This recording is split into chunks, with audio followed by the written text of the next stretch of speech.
causes carnage as the Championship League changes. This is the Croft Review.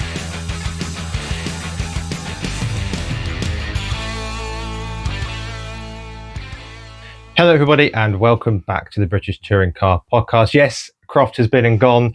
We have had we're now over the midpoint of the season. It has certainly changed things up in the Championship. As we said in the preview, no One Motorsport this weekend, and it would then transpire we wouldn't have a Jake Hill this weekend. He was unfortunately declared unfit by the TOCA doctors for a viral ear infection that's been plaguing him over the summer.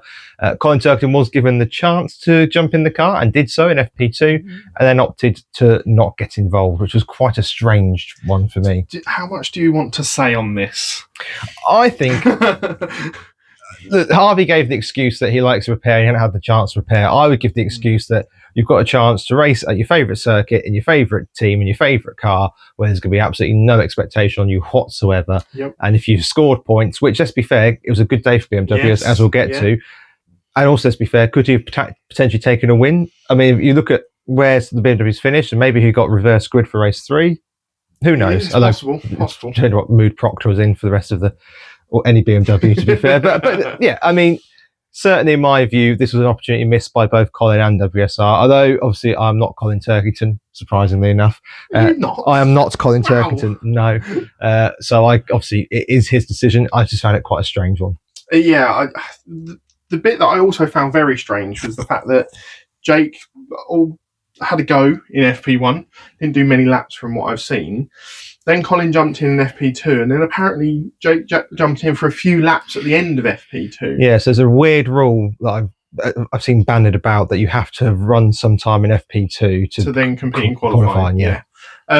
But yeah, then they chose to withdraw the car, which I don't know whether it's a case of Turkington going, I'm all right, boys.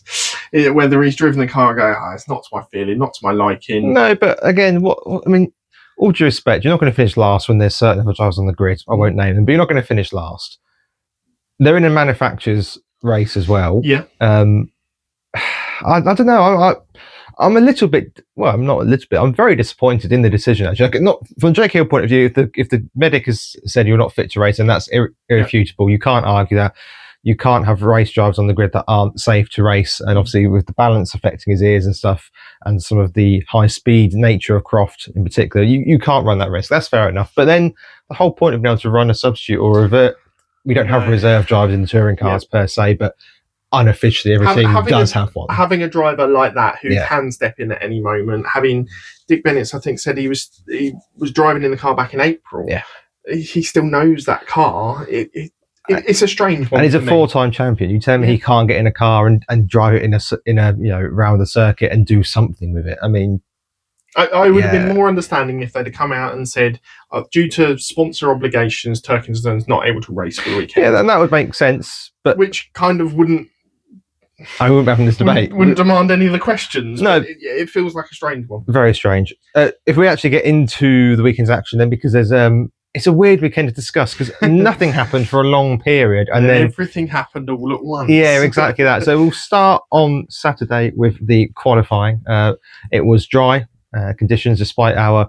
To be fair, it rained on Sunday for a little bit, but for none of the races. So no, unfortunately, we'll start with Saturday. And how did qualifying go down? So in qualifying, obviously we had a couple of one new driver in Max Buxton, and he didn't finish last. Crucially, he was last in his session. His time was well off, but because of how the sessions are now set out, he didn't actually start last on the grid. That would be down to Nick Halstead.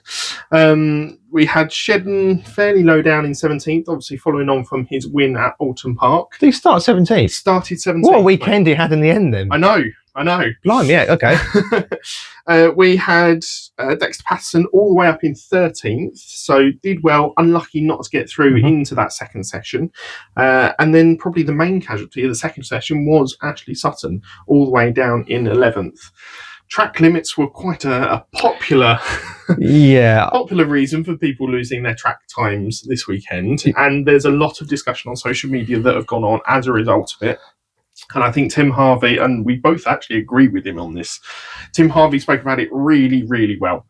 You will hear a massive scrape later as I get the soapbox out, but I'll be saving that towards the end because there's lots I want to rant about at the end of the show. Yeah. So Yeah, that will feature as part of it. So I won't say anything about it here because I want people to stay. People like the Soapbox. Yes, and I want people to stay listening. So that will come at the end. And so then making it through into the top 6 shootout were Lloyd, Rowbottom, Chilton, Doble, Camish, and Ingram. Unfortunately, Lloyd had an engine problem right towards the end of the session, which means that he couldn't set his possible fastest time, so we'd end up starting 6th. Mikey Doble, brilliant performance once again, up in 3rd, but Ingram took pole position with quite decent time. He was about 2.5 tenths ahead of anyone else, and he looked so quick this weekend. Of course, Hyundai having had to change the floor coming into this weekend. Ingram having minimal boosts because of where he was in the championship, and none of it making. I was going to say, you sent me a meme, didn't you? Going, they've changed the rules for Croft, and everything's going to be different anyway. Yeah. Anyway. Yeah. It's the car's very good.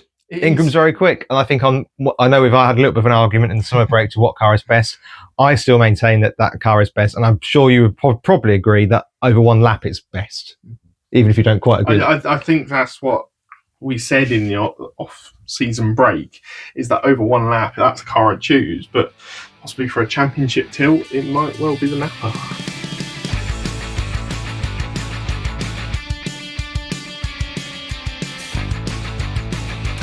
We'll get into the race action now, starting with race 1. Rain earlier in the day meant we had a greasy track, but it was one of those that drivers absolutely hate, because whilst they were on the pit straight with all this, the VIPs mingling about, and 15 minutes set up, getting cars around from there. It dried significantly that you could see on the screen there. So, one of those where you had to start on slicks. It was just a case of which one did you choose. It certainly wasn't a wet weather track, and if anyone had started on wets, they'd be in the pit after probably at the end of the formation lap. Because there was a few hairy parts on the circuit, but nothing that the slick tyre couldn't handle. Pretty sure they spoke to one of the drivers on the formation lap, going, "This is massively dried in the time that we've just been sitting here, and the sun was out, and there was no more rain on the horizon." In terms of the tyres, Sutton was the highest to go on the hards. Sounds familiar. Well, to be fair, when you're qualifying 11th, you might as well get it out the way in race 1 and then rebuild for the 2nd and 3rd race. Morgan, Smiley, Dorlin, Moffat, Shedden, Osborne, Jelly, and Buxton all. Can't read your own writing. No. Also all started on the hard tyre. And again, the further you are back on the grid, it makes sense. Just get that out the window, and I'll come to tyres later on and my thoughts on that. In the actual race itself, this was probably the dullest of the day, I would suggest. Ingram got off well, and that was basically that. He won the race. It was quite processional, wasn't it? And the gap that him and Camish pulled out in the early laps was really quite extensive. I think they had like a couple of second gap over 3rd place and back. Yep. In terms of early moves and shakers, Proctor was certainly on the move off straight from the back go, basically. Past Rowbottom with a good late move down at Tower, and then he'd get up past Doble as well. Doble would then drop it himself at the chicane. Bit amateur hour, dare we say. Yeah, I think he'll be kicking himself. But what I was quite surprised that he didn't really fight his way back through. No. Once he dropped back. I know as well. There didn't seem to be too much damage either. No, and on the commentary, we were like, was it Rowbottom that's behind him? I can't remember. There's certainly a car behind him. Has he been tagged? And then switched to that. Like, no, that car is a mile behind him. It was Sutton, wasn't it? It was. You're right. It was Sutton. Behind him. It's like, did Sutton tag him? No. Just dropped a wheel on the dirt and found the barrier on the left-hand side. Nick Hamilton got the famous meatball flag with a bit of body work flapping and had to come into the pit. Shame, because at points this weekend he was running not just in the points, I'd say well into the points, but car issues conspired to prevent him from maximising that, unfortunately. Rainford would then go through at Bar. Croft was Aaron Taylor-Smith with a fantastic move, a very, very good jink, and sort of caught Aaron Taylor-Smith. Ballsy, I'd say. Yeah, cold. And Sutton was up into 6th with a good move at the hairpin on De Leon. He was making real good moves on that hard tyre, to be fair to him. And you think to yourself, is it going to be another one of those days where the hard tyre just doesn't have the fall off you thought it was going to?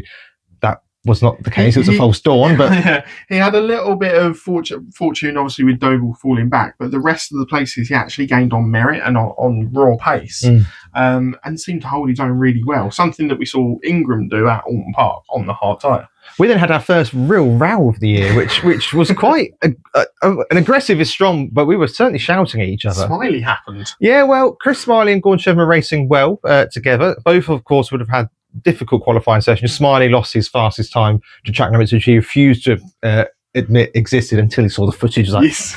yeah, okay, gotcha, fair enough. Both on the hard tyre as well, so on equal ground and equal footing. Shedden sort of goes around the outside at turn 1, not to make a move, but because he's got nowhere else to go. He's tried to out drag on the straight, possibly a boost pass on the straight, hasn't got it. You can't then brake and go back to the inside, so he's stuck himself on the outside. Smiley's then clipped the curb going into the complex. Taking the inside line, yep. And in doing that, he's moved, the curb bounces him slightly across Shedden's... Kicks the back of the car out. Yeah, and it comes across Shedden's front end. You blamed Shedden, I blamed Smiley, and the answer's probably somewhere in the middle. Yeah, on first instant and first viewing, I was very much on Shedden's, because Smiley's car has ended up turning across the front of Shedden and then off into the gravel, and Shedden's carried on. You think he's punted? At first viewing, you thought he'd punted him. Exactly. Yeah. And then on second viewing, once we saw from almost a reverse angle, you could see Smiley's car kick out. But I do sort of feel like Shedden could have possibly got out of it a little bit more and just kept on going a little bit. I'm very much 80% it's a racing incident. I couldn't disagree with you more. Shedden cannot make the car invisible, and he can. I'm not asking him to make the car invisible, but there weren't any brake lights on. No, but you wouldn't brake at that part of the corner, and it's if you've got a car coming across the front of you, you would. But it happens so quickly, and even if he slammed on the anchors, I don't think Smiley misses him anyway. Possibly not. Also, if I may be so bold, don't clip the curb so hard that you unsettle the car. I mean, that's also. I mean, lots of people go through their side by side or race through there and don't clip the curb so hard that they fly off at a funny angle. The two of them were absolutely last of the late breakers to get into there, weren't they? Yeah, look, as I say, they were probably running a little bit more speed than they might expect on a normal lap. Yeah, that's fair comment. And as I say, in fairness to Shedden, I don't know where else he can go. He's not trying a move as such. They weren't side by side in the corner. Shedden has backed out into the corner somewhat, hence why they're not going side by side. And then we're shouting at each other again. Then the way that Smiley hits the curb and unsettles the car, it goes across Shedden's front end. Shedden's got to turn to make the corner, otherwise he'll end up sort of in the barrier in a straight line. You have to turn. Even if he slams the anchors on, Smiley hits him, could hit him in a worse way. Let us know your thoughts, though. Well, the stewards agreed with somewhere in the middle that it was nobody's fault in particular, and it was put down to a racing incident. I think having seen the replays, we were very much of the agreement afterwards that it was much more of a racing incident than anyone's fault. Although if I was to blame anybody, I blame Smiley and you blame Shedden. So yeah, I'm not quite sure how you can blame Smiley for it, but I'm not sure how you can blame Shedden for it. So there we go. There we go. Yeah, let us know your thoughts. Put it down in the comments whether you think it was either driver's fault or whether you do think it was just a racing incident as the steward's fault, with no penalties handed out for that one. Yeah, in any event, it would call a safety car. It was about the most entertaining part of the race. Well, yes and no, because I'm going to come to another fairly entertaining part in terms of the grand picture. Obviously, that had Shedden involved as well. A safe, did it? Was it him who took out the marker? He was on the inside. We'll get to it. Okay, so the safety car was called to rid Smiley's stricken Hyundai from the circuit. And then we saw Ash Sutton in strife under the safety car. And we thought, what on earth is happening here? It was on the safety car restart. It was bizarre. Yeah, it was coming out of the final complex, hairpin. Safety car come in, and we're thinking, okay, Sutton's up to, I think, about fourth at this point. Sixth was he? Okay. Yep. And you thought, okay, this is pretty good for him. There's up top, you thought Camish might get after Ingram. We might have a bit of a race in our hands here. And then Sutton's coming into the pits with a very deflated tyre. Yeah, he'd almost cut across the curb at the final hairpin, knowing that he already had a problem coming into the pits. And I think Shedden got slightly held up behind him. But yeah, pop tyre. And it goes on to or be found that it was from sort of like a screw or a nail or something like that, rather than anything sinister like tyre wear or anything like that. Yes, which is even worse the way for him, because it's sheer dumb luck, unfortunately. Yes, that was pretty much the end of the race, to be honest with you. Sutton was in the pit lane, and then Ingram wasn't caught by Camish, wasn't close to being caught by Camish. He made a really, really good restart and was able to take another couple of seconds up the road and scamper off into the distance with quite comfortable ease. Which pretty much sums up the rest of race one, really. So that finished with Tom Ingram across the line in first, Dan Camish and Senna Proctor on the podium. Great charge from Senna, who looked quick all weekend, as we said. Daniel Rowbottom continuing to solidify a really good season from him in fourth. Chilton in 5th, DeLeon 6th, Aaron Taylor-Smith 7th, Rainford 8th, Lloyd 9th, Morgan 10th, Shedden 11th, Patterson 12th, Moffat 13th, Osborne 14th, and Mikey Doble recovering to 15th. A couple of things I just want to pick out on there if I can. First of all, that again, we'll come back to this at the end of the show a little bit, but Cameron said in his interview afterwards he considered dropping out of the top 3 under the safety car to make sure he didn't have to go into the hard tyre. As did Proctor. Which, I mean, you must listen to this if you're in charge. If you're in charge of the series, you can't have leading drivers say it. But I shall come back to that later on. And obviously, the other thing I was going to mention is Daniel Lloyd down in 9th. Disappointing, given that he was in the top 6 at the start of the race, and the engine maybe still feeling some of the effects of the day before. It never really got up to racing speed across the Sunday, really. From what it sounds like, and the reports that I've seen on social media, it sounds like the car was very close to overheating and boiling everything by the sounds of it, which is why he had to slam the brakes and come in at the end or before his final qualifying run. So I do wonder what damage there might have been because of that, and they were running a very almost cautious engine mode, as it were, for the rest of the weekend, which consequently meant that we didn't actually see him in race 3, which we'll get to eventually. Yeah, the final thing I just want to mention there as well is Daryl De Leon in 6th. It's been a difficult year for BMW, and I thought De Leon drove a really good race, came through the field expertly, kept his nose clean, and BMW had good pace this weekend. And it makes you wonder if you're a man called Colin that you might have just done something a little bit in that car. But there we go. Yes, we'll see. Getting on to race 2 then. Obviously, the top 3 would be starting on hard tyres. Just pipe down. I'm saving it. And one other driver in Nick Hamilton would also be starting on them. So the rest of the grid on the softs, and Rowbottom was in the prime position to take advantage. Sutton, coming from P20, would also be on the soft tyre, and it was going to be impressive to see how he moved through the field with ease, really. One thing I will just say before, again, I'm trying to keep most of this till the end, but it's so pointless that everybody knew who the winner of this race was before we had even turned. Everybody knew it was going to be Rowbottom. And okay, you said it might be Rowbottom or it might be Chilton. It was one of two. It was, and realistically, the 4th, 5th, and 6th were guaranteed to be 1st, 2nd, and 3rd, more or less. And that's unless there were incidents. Yeah. Which is, But hey, we want to shake up the championship and make it more unpredictable, guys. I'll get onto the action now. Yeah, sorry. So there was a fairly equal start at the front of the grid in race 2. Rowbottom managed to get past Proctor early on, and Chilton followed him through with quite consummate ease. It signified Proctor gradually shuffling his way through the field, and being in 3rd position, he was the driver that got attacked the most and also got shuffled back the most, and that's what we've seen with this tyre rule throughout the rest of the season as well. I think it's fair to say as well that neither Proctor, Camish or Ingram made life particularly hard for anybody, because they just knew they didn't have the ability to fight the cars behind them, which again is another problem which I'll get to later. Sutton just gained the 6th positions on the opening lap. He just picks his way through. It's like it's a PlayStation game to him, isn't it? It's unbelievable. You watch the footage of him. He just at one point into the final hairpin, he's so far wide, but he just picks his way through and just drives around the whole lot of them. It's just insane. One thing I must say is doing it against the drivers that are down that bottom end of the grid, yes, will be slightly easier due to... Okay, I'll let you finish your point first before I make my due to point. Sutton's immense talent and being able to put the car exactly where he wants it, and the other drivers almost...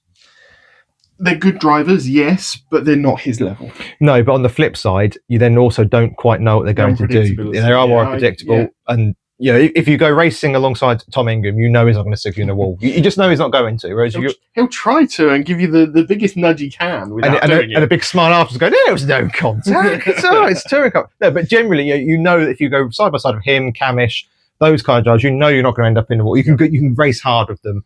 Whereas if you're at the back of the grid with somebody who's new or somebody who's less experienced or just a bit more bolshy or doesn't quite have the same level of control as some of the other drivers. Yeah. You run that risk. You do. Rowbottom and Chilton on lap 2 managed to make it through into 1st and 2nd, into the complex and at the hairpin. And once those two got out front, they were fairly well off and down the road. They were. One thing I found really interesting about that, though, is that Chilton really couldn't keep pace with Rowbottom, particularly. Rowbottom checked out. They both got through into the first second in fairly similar times. It wasn't like Rowbottom got through and then Chilton got stuck. Yep. In fact, as soon as Rowbottom got through, Ingram waved Chilton through to say, you might as well, we've got to go after them. You've already noted it. Ingram and Camish didn't really fight it, especially with those top drivers. That they knew they were going to lose out to those anyway. It was about not fighting and getting pulled back into the pack even further. Yep. Proctor, as I said, was then shuffled out on lap 2 at Sunny Out and kind of dropped 3-4 positions, pushed wide onto the grass as well, which really didn't help his progress.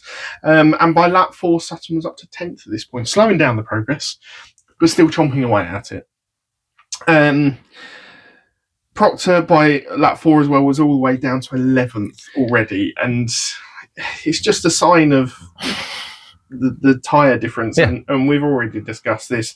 I personally think that if we're going to go for a 2 compound, it should be a soft and a medium. Save it. But because there will be less delta, yes, there will still be delta, but at least drivers are able to fight. And I personally want to see more fighting rather than sort of like preservation of position. I've got another solution as well, but again, I will say it for the ending rants. Moving on to lap 7 then, and Sutton had made it up to 7th by this point, and he was sort of like his progress slowed, but you'd kind of expect that as the field lengthens out and the drivers that he's gradually getting up to. Ingram gave his best go, but didn't really fight too much to let Sutton by, did he? There's no point. Again, he's got full boost capacity to your one lap. He's on the soft tyre compared to your hard. And it's Ash Sutton. And the harder you make it for you, I'm not saying he's going to put you in the wall, but why fight him and why make something of it? Just let him go through and then hope that he'll get into a tangle further up the road and he's trying to go further through the field. You're not going to be the one that puts him off, but the next driver up might be when they're fighting for position on the same tyre. My predictions in race 2 came to tatters as Aaron Taylor-Smith just randomly dropped a load of positions down the timing tower, and then it was found that he would have a puncher, therefore dropping him pretty much out of the race and out of any point scoring. Smiley had contact with Osborne during an overtake at the hairpin, and it was quite a bolshy move, shall we say. Yeah. And we've seen a couple of those this weekend into the hairpin, I must say. It's difficult because it is such a fast-ish to slow, almost dead stop corner. It's a very tight, slow corner in comparison to slowest corner circuit on the calendar. There you go.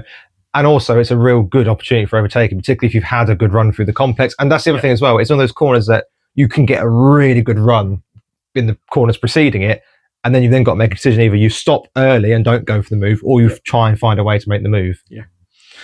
And then, pretty much same as race 1, it was fairly comfortable out front for Rowbottom. He was unchallenged and took home the win quite comfortably from Chilton and then De Leon, who got through on the other hard runners and was quite comfortably in third. Yeah, I thought all 3 of the top podium position drivers did a really good race. They got through the hard tyre cars with minimal fuss, which is what they've got to do. Obviously, we saw at Alton Park, that wasn't necessarily the easiest thing to do on the hards compared to the softs. For some reason, this time at Croft, it was a lot easier. But yeah, they did what they needed to do with minimal fuss. And I say for Rowbottom's case in particular, it's just another really good example of his driving this year, that he got through the field very cleanly. And once he got out front, he didn't make a single mistake, and he was there very comfortably in the end. Didn't miss a gear this year. No, not this year. Not this year. One thing I must say is that considering how high and how well Sutton was running on the hard tyre, I did think that those that swapped to the hard tyre for race 2, I didn't think they were going to fall as far as they eventually did. No, I do wonder if the track helped in race 1, that the softs couldn't get up to speed as quickly because of the cooler condition. I know the hards can't get up to their speed either, but because the softs just can't maximise their benefit in race 1, certainly for the opening laps. I think perhaps we saw in race 1 that once Sutton reached a certain point, he probably wasn't going any further anyway, until the puncture completely ruined that anyway. But yeah, I just think with the track the way it was, you couldn't quite get the softs into the window where they could hammer home that advantage on the hards. The only other thing that I can think of is that there were so many people running the hard tyre in race 1 here, is that made his finishing position look better. Yeah, that's true as well, potentially, yeah. So the top 15 for race 2 then, Dan Rowbottom wins from Tom Chilton and Darryl De Leon. Adam Morgan up to 4th.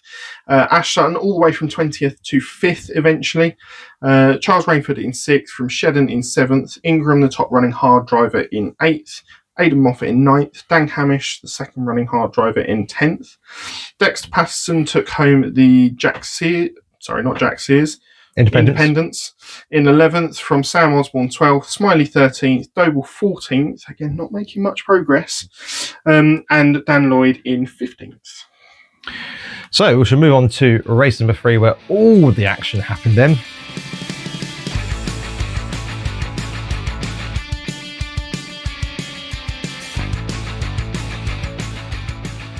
Number 9 was pulled, which put Aidan Moffat on pole, who'd had a semi-decent afternoon of picking up points. Quiet, but effective. Yes.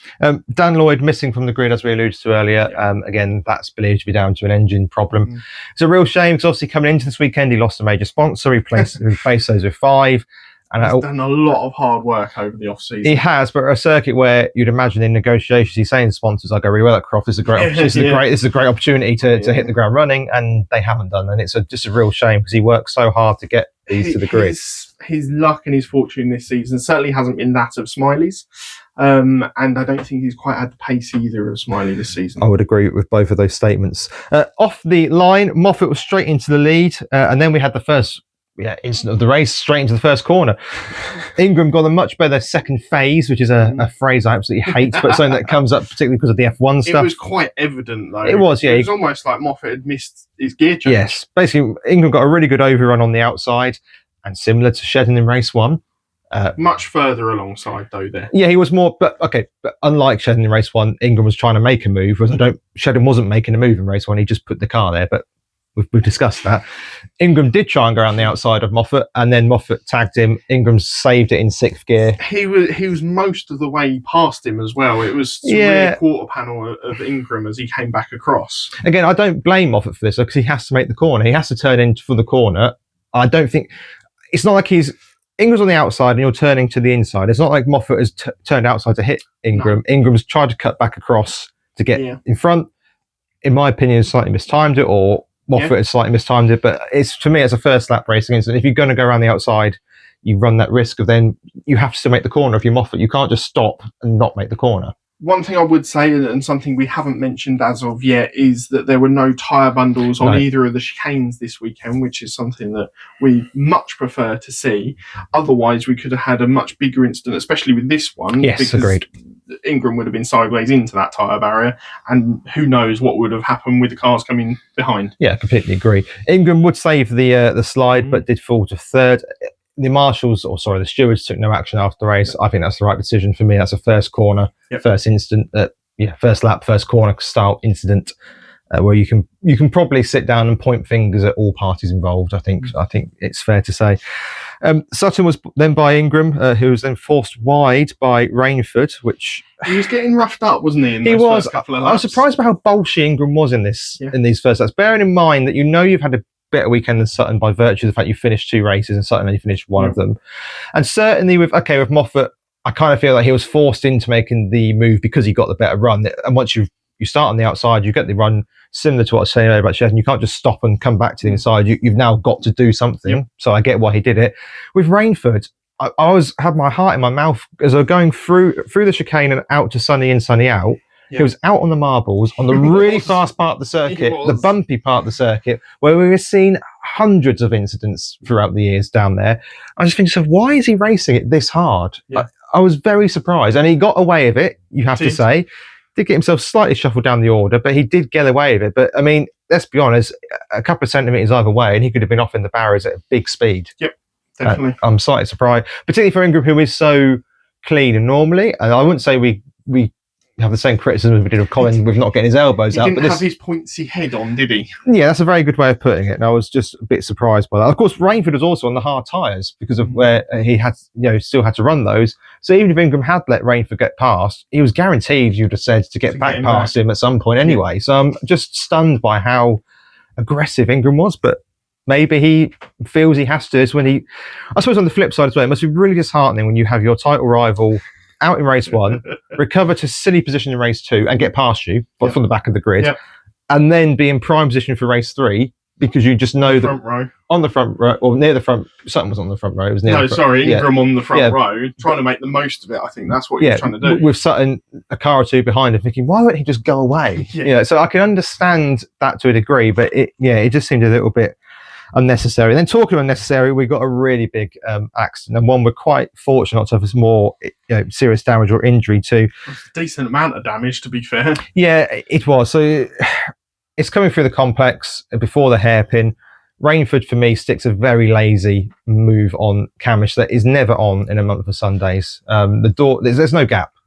There's also a tyre difference here, as we've already mentioned. Rainford's on the hard tyre. You're probably going to fall back through the field. It's not something that he needs to fight. Yeah. And Camish had enough grip to go around the outside. There's enough room and enough space for the two of them to go side by side through that complex. I don't know whether he's clipped the curb on the inside, but he sent Camish wide onto the grass. So here's the crux of the problem, isn't it? You've created a tyre delta, which means that you're basically telling Rainford you're wrong for trying to race a car on a soft tyre. Yep. And that is a ludicrous position to be in. And I think this accident is caused, it's caused by misjudgment from Rainford as well, but it's also caused by the fact that you've got these ridiculous deltas between the cars, and they're racing two completely different races. Another thing that I don't think has helped this incident is, I don't know how quickly it would have dried, but the grass may well still have been a little bit damp. Yeah.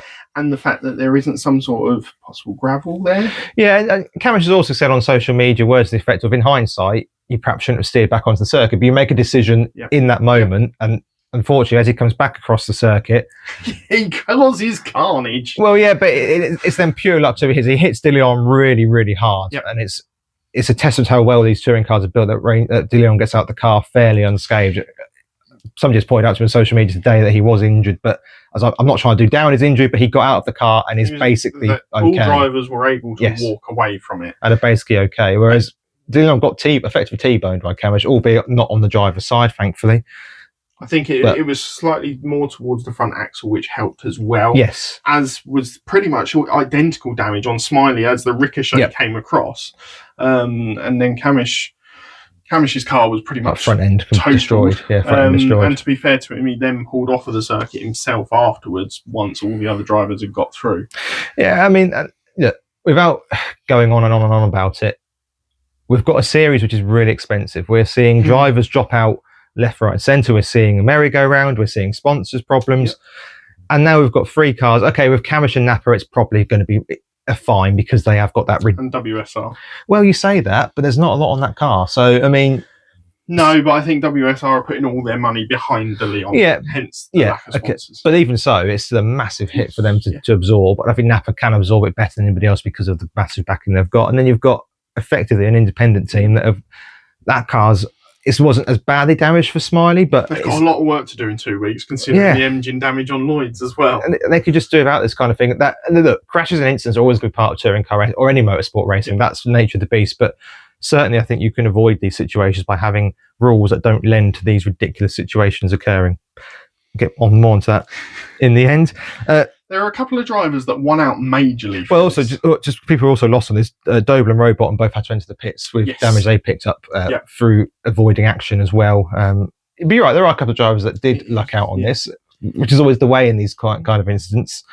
And we had a long safety car period that followed, as you'd expect, a lot of recovery and tidy up to do based on that. Just a real shame, particularly for De Leon, who had finished every race this year. Yes. Did you happen to mention that? Obviously, I backed De Leon from Jack Sears this weekend. He won race 1 and 2 in the Jack Sears, and I was quite smug that I thought it basically only had to finish to win the Jack Sears in race 3.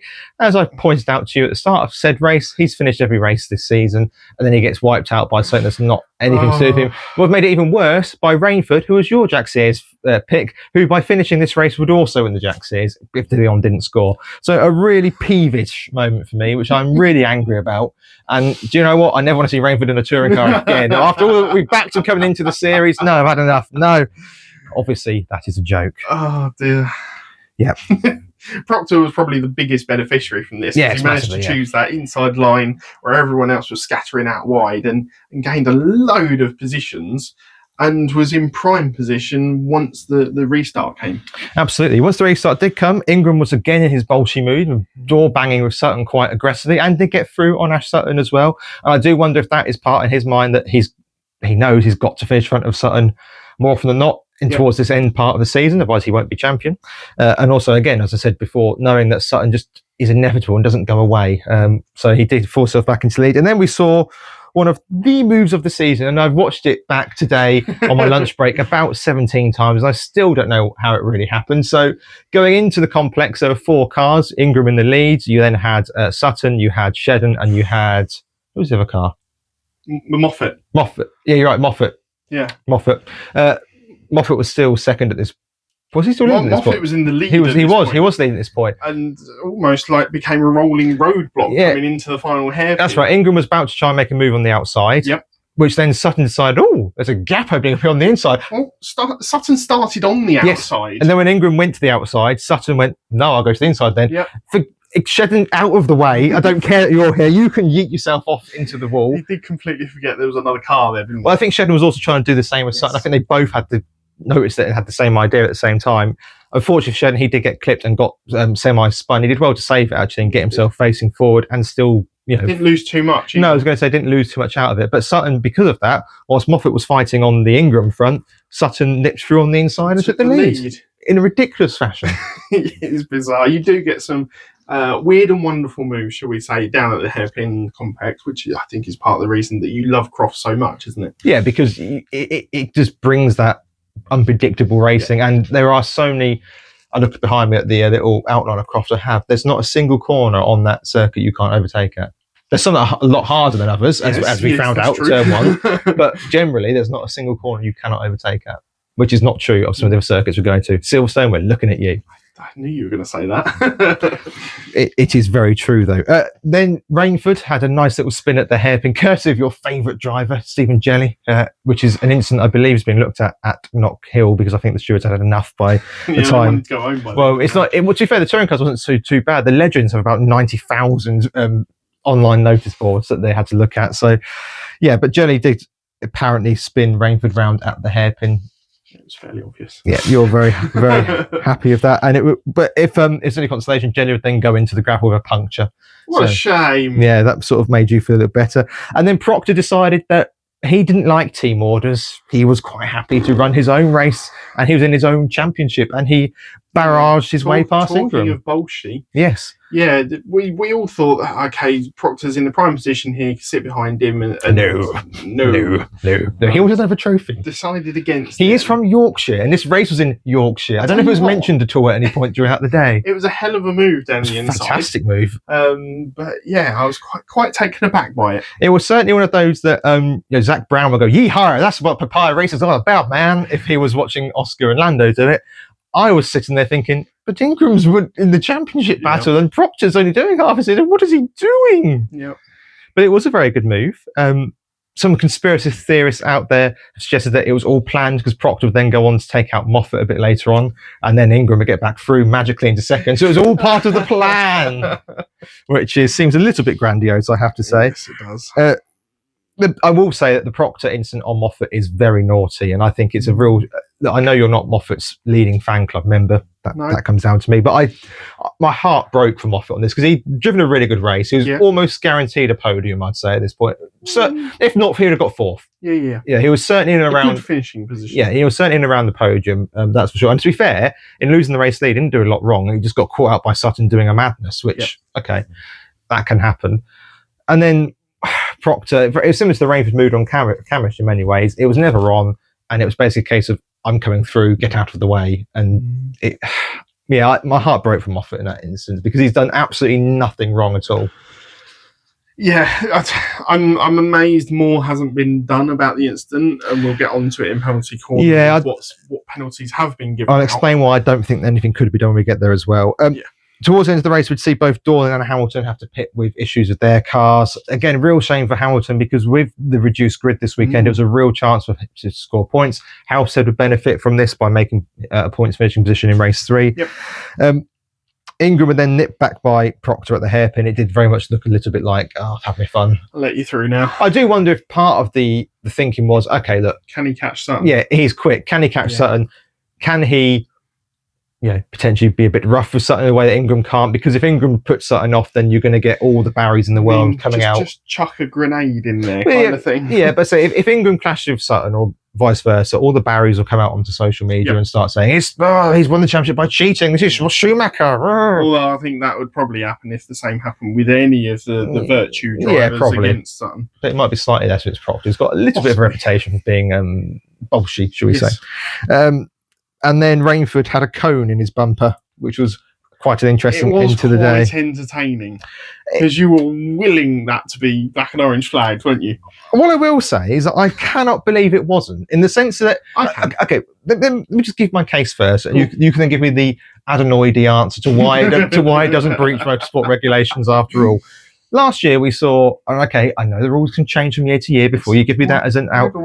Last year they were super strict on anything that flapped. Yes. Anything that flapped, to the point where you're thinking, oh, crikey, if they're folding a wing mirror, they're going to get called in here. This year, a literal cone, which could, let's be honest, it could have flown out at any point. Now, if you're now going to be really, really boring about it, and it was very funny. Look, don't get me wrong, a car with a cone stuck in it is very funny. Like, it is very funny. We both went to uni. A cone is the perfect accompaniment to a night out. We know this, it's fine. But real talk, they don't know how well it's lodged in there. It could come out at any point. It could fly out and go into the crowd. It was a fairly sizable cone. Yes, but my point is it could fly at any point, which could hit another car. It could hit another car's windscreen. It probably won't go through the windscreen. It could fly into the crowd. It's unlikely to. Do you know what I was more amazed by? The chances there. Well, it didn't do any damage. Yeah, me too. That it didn't put a radiator in or something like that. Yeah, I agree with that. Or go all the way through and hit the wheel and start to rub or something like that. But yeah, well, the position that it had gone in on the front of the car, and I know you're not going to like this argument, but I'm giving it. It wasn't flapping around. No, it was fully wedged in the front. I agree. Almost like another air intake. I agree. It wasn't flapping around. So that is the main reason why I don't think it was actually called in, because it was well lodged and wedged in there that it wasn't then going to cause a danger to anyone else. On the flip side, it wouldn't flap around because the nature of a traffic cone, it's not going to flap around in that sense. But look, obviously, I'm slightly bitter because it meant the Rainford was able to finish the race and win you a point. But I do. This is where I think that some fans rightly get a bit annoyed about how consistency is applied in any sport. And it's the same across any sport. You can watch F1, you can watch football, you can watch any sport you like. Apart from anything where there's a degree of fact, i.e. tennis, the ball is either in or it is out. There is no debate about that when Hawkeye works. But in motorsport, there is some grey, and I accept that. But I look at it and think to myself, is that rear wheel arch from last year that was never going to fly off because it's bolted in place and a little bit is just flipped up, enough to black flag that car, black and orange flag that car, sorry, but a cone that is in the front of a car that could come out at any point is fine, and that's my point. I also think that we only had 2 laps left at this point. Yeah, but that's immaterial. It still can come out at any point. The size of the cone and how far it was wedged into the car. Have you seen the movie Speed? Yes. It's like saying, oh, well, there's a bomb on board the thing, but it's all right, it's only a lap to go, so when it goes off, it'll go off in a controlled environment. Rubbish. Nonsense. Yeah. I'm not going to get into that one. Anyway. I don't think, and the reason, ultimately, I don't think it was deemed as a danger, one, because of how long was left in the race, and the fact that it was well wedged in there. That's all I'm going to say. The latter part I accept more from the argument than the former. Let us know your thoughts on what you think should have happened, whether the stewards or race officials were correct in leaving the car as it was. It was quite funny when it came back into part firm and it was still there. Yeah, they couldn't take it out. It's under part firm condition. I know. Yeah, it's now part of the car.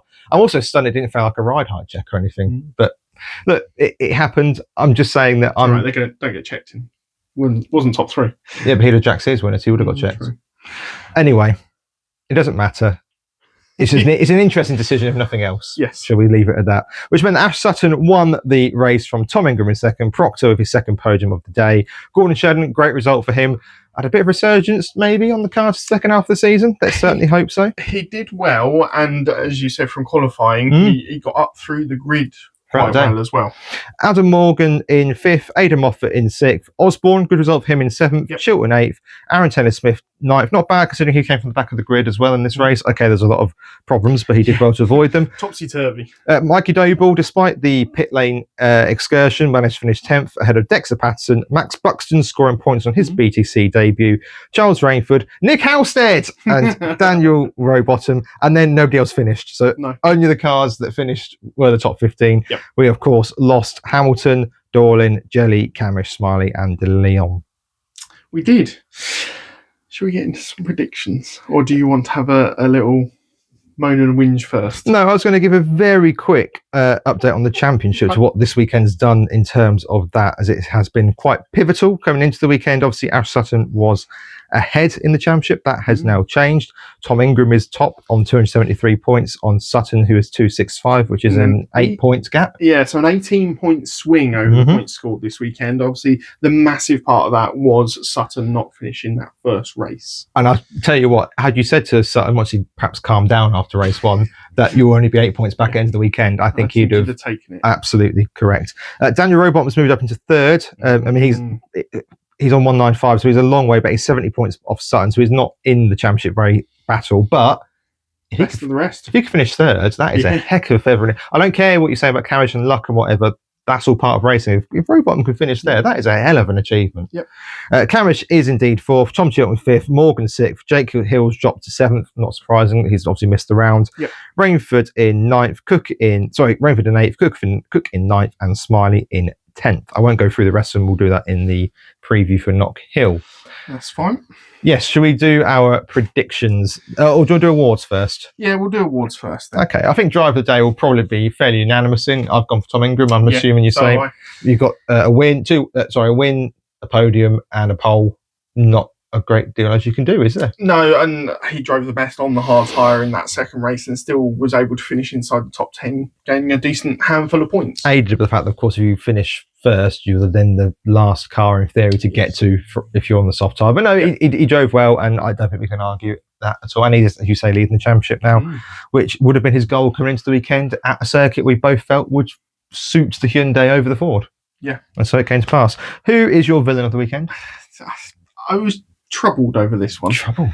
So I was originally going to go for Mikey Doble, but looking back in slight hindsight, he did qualify third. Yes.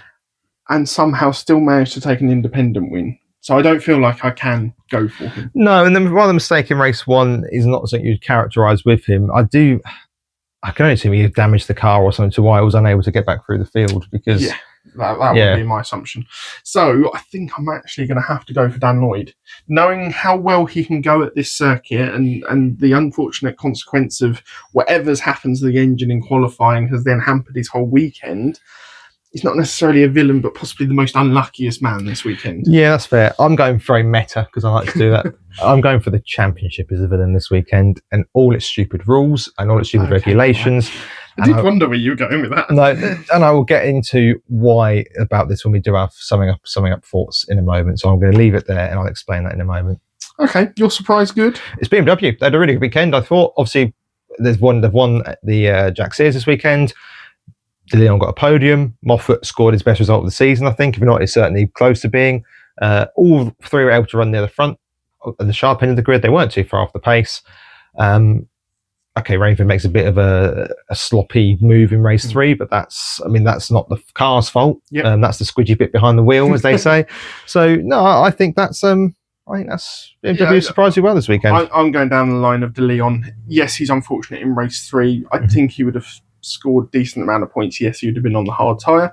But up until then, he'd raced much better, and the car had performed much better than I thought it would this weekend. So I'm going for him as my surprise good. Yep, that's absolutely fine. And then surprise bad. Is it a surprise anymore? You can't be picking on Jelly again. You are! Wow, okay. Hang on. If I could just lay the case for the defence. Go on. First, see if I want to change my mind. First meeting in a brand new car, which he's done no testing on in his life ever. Obviously, he spent the whole season getting used to front-wheel drive in a completely different car, in a completely different setup, in a completely different team. What were you really expecting from him this weekend in a car that we know is not? Look, without getting shouted at by Unlimited Motorsport, the Cooper's not very good. It's never it's never been very good in this championship. It's flattered to deceive at times, but if we're being real, has it been a success in this championship? I'm going to say no, unless it's in the hands of Bobby Thompson and to a degree Jack Goff. Yep. Okay, so what were you really expecting of Jelly this weekend? I don't know. I don't know. Okay, as I say, who's yours first of all? Restart. Okay. I think they've been really poor this weekend in a track that suits the Hyundai, as we've seen. Yep. Should have done better with the Lloyd stuff. Okay, the engine's unfortunate, but they never recovered from that. Smiley in race 1. Okay, that's unfortunate, but let's not forget he got the hard tire out of the way and did nothing for the rest of the day. He was on softs for race 2 and 3 and nowhere near the front. Yep. Getting involved in incidents up and down the grid as well, which is not like him this season. Yeah. I just think that it's a championship that is very difficult to score podiums and particularly wins in, particularly when you've got Ingram, Sutton, Robot and Camish, Chilton all capable of doing that.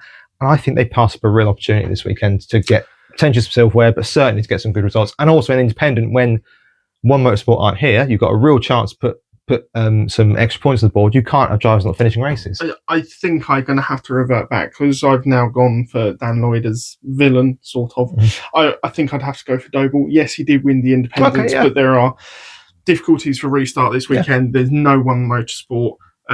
He made a mistake in race 1. Yes, he had a good qualifying, but that's about the only good bit of the weekend, apart from somehow taking home the independence title. He finished 2 races, didn't he? Did he finish with 3 potentially? Yeah. And that's the key in that championship, particularly when you've then not got one here, and you've got Smiley and Lloyd, and there's not finishing. Big question mark over that move that he did onto Patterson into the final corner of the final lap.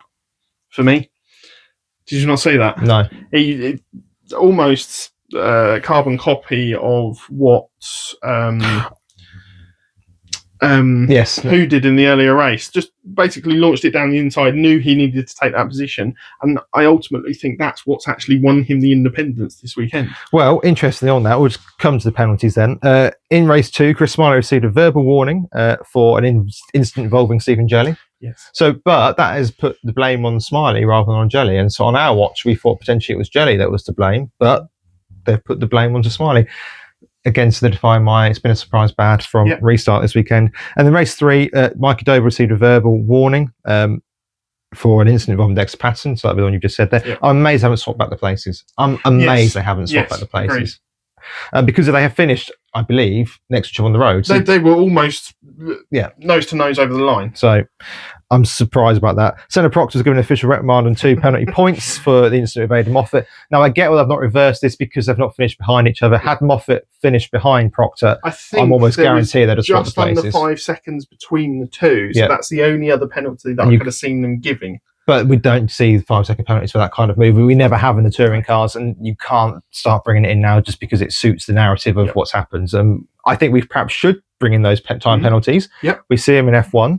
We see them for track limit penalties in the Porsches and stuff like that. And I would argue that what Moffat did there was far more egregious. What Proctor did there was far more egregious than slightly creeping on the start and getting some drive-through penalty, or having a mechanic leave the grid late, giving you a drive-through penalty. Yep. But there we go. And then an incident between Jelly and Rainford will be investigated at the next event, i.e. the stewards were bored and wanted to go home. Yes, quite. Right, shall we get my misery out of the way and do the... Actually, I need that. I'll just throw that away. I need it back, actually. We'll do some predictions first. Yes. So that's what I meant by my misery. I'm going to cheer myself up with the Soapbox. Right, sorry. Pole position. You went for Morgan. I went for Proctor. We got the one Hyundai. Yeah. There's plenty to choose from. We both went for Ingram as a winner. Yep. So win-win for both of us there. You went for Camish. I went for Sutton. Which you were unlucky. Camish ran well and could have possibly taken the win in race 1. And we both went for Proctor to also take a win, which we didn't think was going to be anywhere near possible, and then very nearly happened. Yep, agreed. As we've already mentioned, Rainford has won the Jack Sears this weekend. I went for Rainford, you went for De Leon. De Leon would have won it probably if he hadn't have been taken out in that final race. I'm really annoyed by that. We'll move on to your predictions first. Harvey mentioning the King of Croft. Yeah. When you messaged me on Saturday, going Turkington's in the car for FP2, I hung my head in my hands because I thought, oh God, he's gonna luck his way into this one. The chances certainly went up, didn't they? Yeah, massively. And then it didn't happen. I was actually surprised by how little in the commentary they mentioned that Hill wasn't in the race. Yeah. Obviously, I know they mentioned it a fair bit off Yes, they did. off the races in the build up to bits and pieces, but a lot of people don't tune in for the pointless waffle on the pit lane or the Jane Edmonds fan club. They instead just watch the races. I'm surprised not more was mentioned. BMW podium that isn't Hill. Your chances of that significantly increased when he wasn't there. Yes, they did. Yes, they did.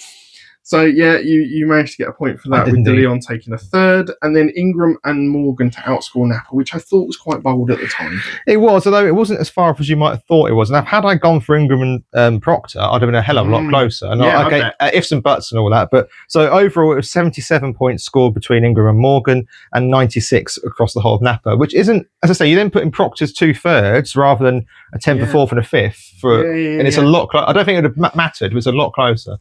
So my no BMW podium, I thought was looking quite good when Hill wasn't going to be there, but De Leon showed decent pace. Proctor to outscore Camish. That Camish incident in the final race really helped me out. Yeah, that was quite annoying because Camish scored 26, Proctor scored 30, which actually means that had I gone for Proctor, it would have been the same result actually, because Morgan also scored 30. So actually, I was just talking absolute nonsense in that last little section.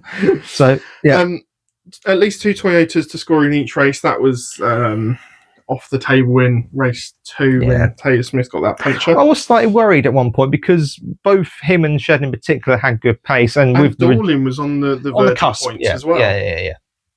It was pretty much expected that Buxton wasn't going to score many, if any, points this weekend. But give him his due. But he kept out of trouble in race 3.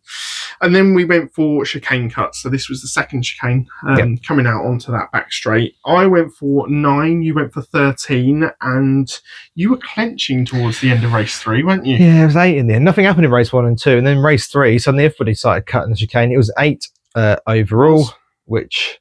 gives you a single point, but it could have been a lot worse. Which is just as well. It could have been a lot worse. You lead 14-19. You scored 5 this weekend to my 2.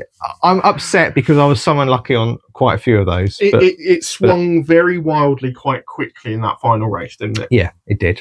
And had Camish... no. It's happened now, mate. It is what it is. Yeah, Morgan let me down. Didn't have the... I fancied him this weekend to be the second best Hyundai, and he just wasn't. Well, he was just on equal par with Proctor. Proctor had a better weekend. He took 2 podiums. I know. Points. Yeah, I don't think Morgan's consoling himself as he goes home without the trophy. Go, well, at least I scored the same amount of points as Proctor. Go on then. What's on the soapbox this week? The championship is absolutely broken. And can I give you a time limit? You've got 2 minutes. Okay. Just so you don't go on too much. Well, the biggest problems we have is that when you try and call stuff out, top names, I'm not going to name them because I don't want to get into any sort of arguments with fans or Twitter wars, but top ambassadors or people at high levels of the sport completely argue that there's no problem at all. This weekend we saw really good support racing with the legends, which we're not going to see again apart from once more because they can't afford to do it year round, which is absolutely nonsense. But you're not allowed to say that because apparently we just have to ignore that sport race here and it's beyond their control. We've seen this week that the Toka package junior package has been completely dropped. That is an absolute embarrassment for a top tier racing series not to have a championship made for juniors, particularly given we had a perfect one of Ginetta that that was allowed to leave the grid and go to GTs. Makes some sense because obviously Ginetta's running the GTs as well, but to lose that was an absolute a hammer blow to the championship, and the fact they've not replaced it some 2 years down the line going into the 3rd year is a nonsense in its own right. And it's not just that they haven't replaced. We've lost the Clios off the package as well. Yes, okay, you can say we've replaced those with the minis, but we don't consistently see every mini race because there are chop and change in between the categories of minis that follow us to each event. And they're not as good as bringing drivers through as the Clio Cup was, as simple as that. Added to that as well, where was I going with this? We then got the ridiculous tyre rules that we see. You get a 2-class race. Nobody wants a 2-class race in the series, and then to make it even more pointless, if you're going to do the tyres, either do as you've said and do medium to soft, or just give them the boost. Don't take the boost away as well, because you're basically saying to them you're going to have the worst tyre, and by the way, because you finished first, you're going to get no boost at all on the worst tyre. See what you can do. Oh, you fell through the field. Oh no. Oh, you might get the chance to reverse grid though. Oh, you didn't. Oh, that's a shame. That's your weekend done then. When you've got top drivers literally in their interviews afterwards going, yeah, we've now got to run the hards. That's the most damning fact for me, is that Ingram, Camish, Proctor, Robot and DeLeon. all across the board, and we saw it with Sutton dropping back to fourth at Alton. They're considering the fact that finishing fourth is actually going to be better for them than finishing with a trophy at the end of the day. You can't have that. To then get a possible trophy in the next race. Yep. Ideally, you want the top drivers scoring the top points and having those competitors right at the front of the field, because that's where the action is. Yes, I can see the understanding and the want for as many variations of drivers to take wins and make it seem a lot more interesting. But I think we're still going to get the interest with having those top drivers up there, having people battle for third, fourth and fifth in the championship. There are going to be different levels, and there are different levels of quality of driver within the championship, and I think sometimes you just have to accept that.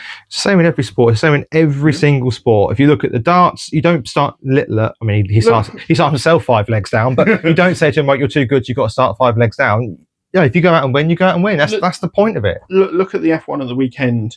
The top 4, where they qualified, they went off into the distance in that first stint, and Alonso was there holding everyone else up because he knows that he hasn't got the pace in the car now to develop it at the same sort of rate. And they were almost in a completely different race, but there was still excitement within that. Yeah, and the thing is that there's no jeopardy, because you know that Leclerc's not going to start falling back through the field because he's now got to go and run a tyre that can't be raced on while everyone else races another tyre. That's the thing about F1. They can choose when they've got complete freedom over the tyre strategy. So if you're going to insist on this, you either allow complete freedom over the weekend to choose when you run it. Yep. You either... You still get that disadvantage of having to run that hard tyre. You just get the choice when. Yeah.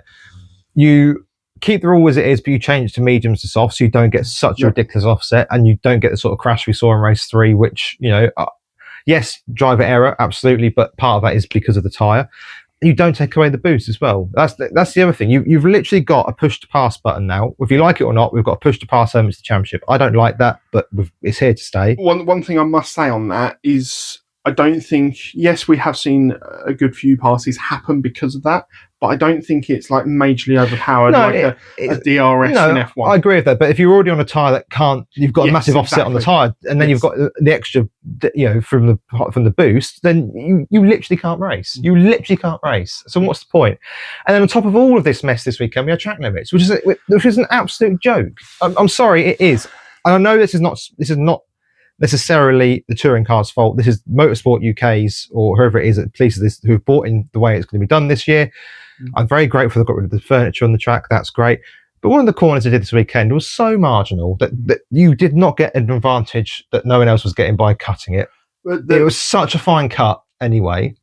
I've already mentioned it, and Tim Harvey said it in, I think it was either qualifying or in general commentary, in the fact that not every corner is getting monitored. Which is, outrageous. Which is absolutely bizarre. It's ridiculous. And if you're not going to monitor every corner, then why are you punishing certain corners? Yep. And I can see why drivers feel that as completely unfair. If you're going to monitor them, monitor everything. Yeah. If not, let the drivers race. Let them sort it out by themselves.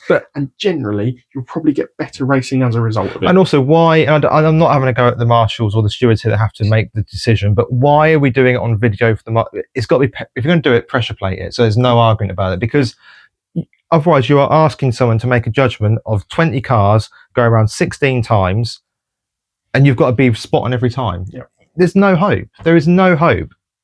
If you're going to make a rule, you've then got to fund it so the tracks can apply the rules. I understand pressure plates are expensive, so if you're going to make this rule, you've got to make money available so tracks can implement the technology, and especially the tracks that aren't MSP. Yeah. But then, as I say, do it for every corner. In a football match, you don't get a referee going, right, from minute 75 to 80, I'm not going to referee. You guys do what you want.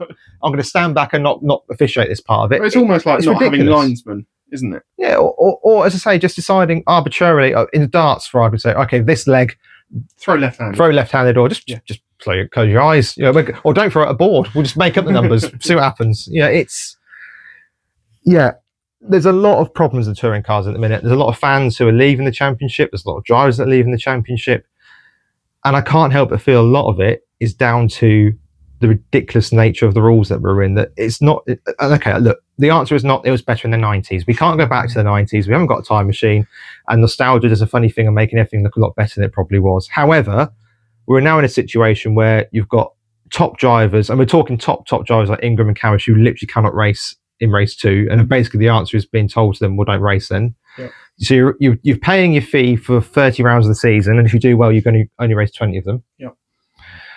I've gone over my 2 minutes here a little bit, but you have also you've got involved in the conversation, which isn't great for sponsors or viewership or anything like that, and it's not good for the championship. I think I'll leave it there. Before one thing I must say is thank you everyone out there for the interaction that we've had on our social media posts, especially this weekend surrounding obviously the many controversies that there are now within the touring cars. And if you're new and you're thinking, oh, where can I find this? On our Facebook, that is the best place to have the debates, because it's just the easiest platform we've got for people to comment on as well. Can I finish on a slight high? Go on. I want to just give a real big shout out. You probably won't listen, but I thought Ollie Shields did a really good job this weekend in an environment he's not used to. People he's probably not worked before. Obviously, horse commentator or pundit by trade. I thought he held the ship really, really well and really professionally this weekend, and made a very difficult job look rather easy. Yes, he did. Let us know your thoughts on this. Yes, there's no time for your final thoughts, I'm afraid. I have somewhat taken them up. Let us know your thoughts on this weekend and how the racing has developed, how your favourite drivers have done, and how you would rate their weekend, and what could be improved on. Let us know your thoughts. You know where we are, down in the comments below, on our Instagram, on our Facebook.